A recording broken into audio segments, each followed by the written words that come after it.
Ya, ini tentu kabar yang sempat mengejutkan kita semua, terlebih bagi keluarga para jemaah yang berada di tanah air. Kita coba akan bahas hal ini secara langsung, update terkini mengenai perkembangan jemaah yang sempat terlantar di Musdalifah dan juga mengapa hal ini bisa terjadi. Sudah terhubung bersama kami, ada narasumber kami, ada Maman Imanul Haq, anggota Komisi 8 DPR RI, dan juga kemudian kita coba akan mengajak Anda bergabung bersama dengan rekan kami yang berada di Mina, Arab Saudi, ada Irianto Susilo. Kita coba bertanya terlebih dahulu kepada Irianto Susilo yang berada di sana.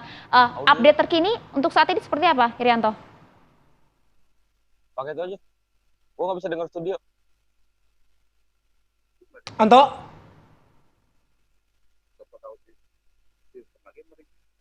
Hah? Anto. Udah ini nggak nyampe.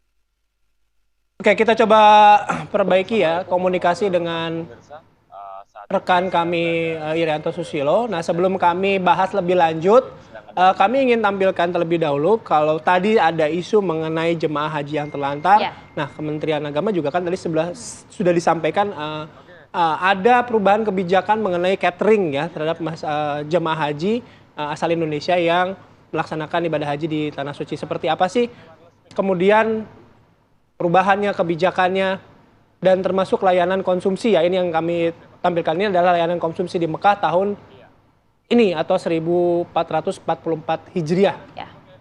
Layanan konsumsi diberikan ke jemaah di Mekah pada tanggal 1 hingga 24 Juni 2023. Dan juga kalau kita lihat sebenarnya pemirsa, pertanyaan besarnya kan mengapa kemudian tidak ada makanan juga minuman pada saat jemaah ini terlantar di Mina. Nah, layanan konsumsi berhenti sementara. Jemaah bisa membeli secara mandiri pada tanggal 25 Juni 2023 dan juga ada beberapa aturan lainnya termasuk juga layanan konsumsi di Arafah, Musdalifah dan Mina. Ini 15 kali makan dan 1 kali snack berat. Jadi memang sudah ada aturan-aturan tertentu dan mengenai makanan minuman yang kemudian tidak diterima oleh para jemaah yang terlantar di Mina ini dikarenakan memang pada saat di Musdalifah tersebut kan ini hanya pemberhentian sementara begitu, Bang? Iya, ini sesuai dengan timeline yang sudah ditampilkan begitu ya. Oke, kami akan kembali bergabung dengan rekan Irianto Susilo dari Mekah. Anto, kemarin kita sama-sama mengetahui ada informasi mengenai jemaah yang terlantar begitu ya. Anda bisa menggambarkan tidak setidaknya seberapa penuh, seberapa masif begitu jemaah kemarin ketika di puncak haji kemarin, Anto? Baik, terima kasih Bayu. Saya bisa menggambarkan kondisi kemarin ya setelah wukuf di Padang Arafah. Memang kemudian jamaah haji Indonesia kemudian bergerak ke Musdalifah. Yang saya alami sendiri saat dari wukuf di Arafah itu memang pergerakan itu memang kita agak sedikit macet. Selain jumlah jamaah haji yang banyak juga jumlah bis-bis kendaraan yang mengangkut jamaah juga cukup tinggi ya. Saya bisa menceritakan sedikit saat setelah selesai wukuf di Arafah, setelah matahari terbenam, rombongan kami bergerak dari Arafah itu sekitar pukul 8 malam, itu baru tiba di Musdalifah itu sekitar 11 malam waktu Arab Saudi. Kami bermalam dulu di Mabit.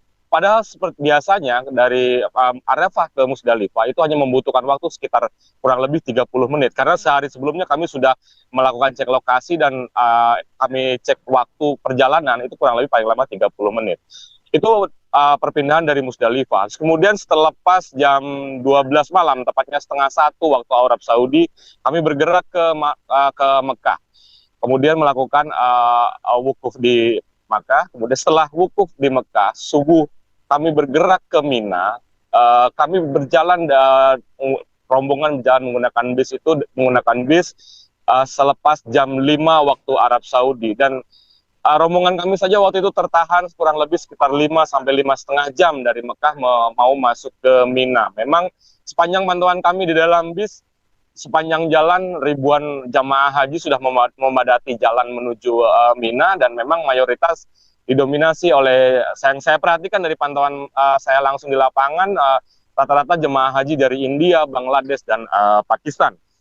Demikian Bayu, kalau saya bisa sedikit menginfokan, untuk jemaah haji India sendiri saja ada 175.000 jemaah haji, Kemudian Pakistan juga ada 178.000 jamaah haji dan Bangladesh ada 127.000 jamaah haji. Sementara untuk Indonesia sendiri ada 220.000 jamaah haji lebih.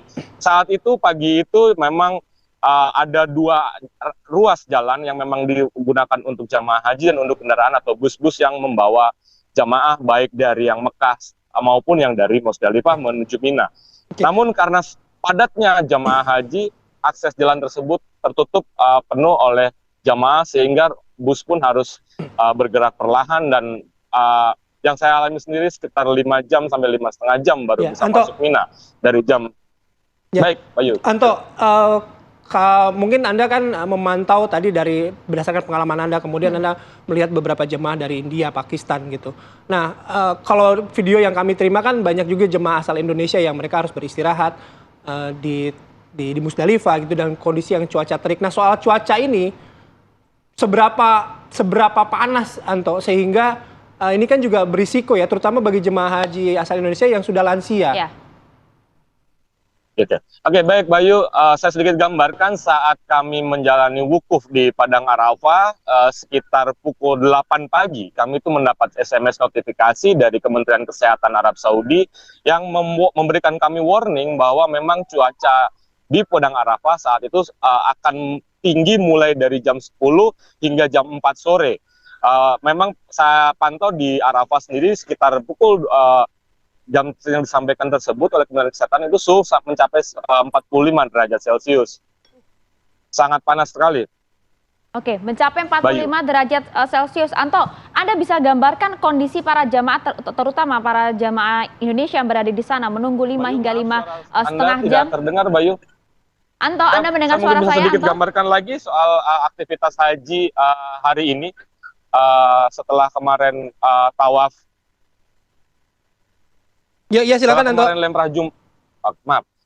Saya bisa jelaskan ke aktivitas haji jamaah haji dari seluruh dunia hari ini setelah kemarin sudah melempar jumroh yang hari pertama, hari ini akan dilanjutkan di hari tasrik, akan dilanjutkan dengan melempar jumroh di jumroh ula dan wusta. Demikian, Bayu. Ya, Anto, Anda bisa mendengar suara saya, Anto?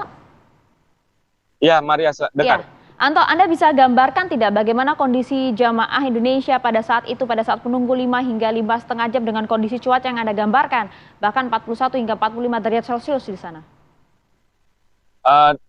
Begini Maria, saya sedikit gambarkan lagi, sedikit jelaskan lagi. Rombongan kami berbeda dengan rombongan jemaah haji Indonesia yang kemudian teman-teman di tanah air juga mendapatkan gambar yang ramai beredar di media sosial.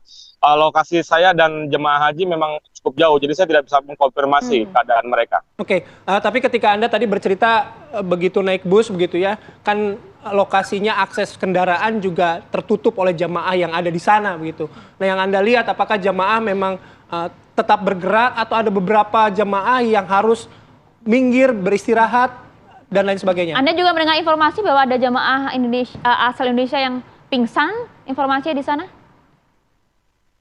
Informasi itu kami dapatkan hanya dari media sosial mengenai perkembangan jemaah haji yang mengalami sakit dan segala macam. Tapi mengenai pertanyaan Bayu, apakah pergerakan jemaah haji saat kemarin itu berjalan lancar?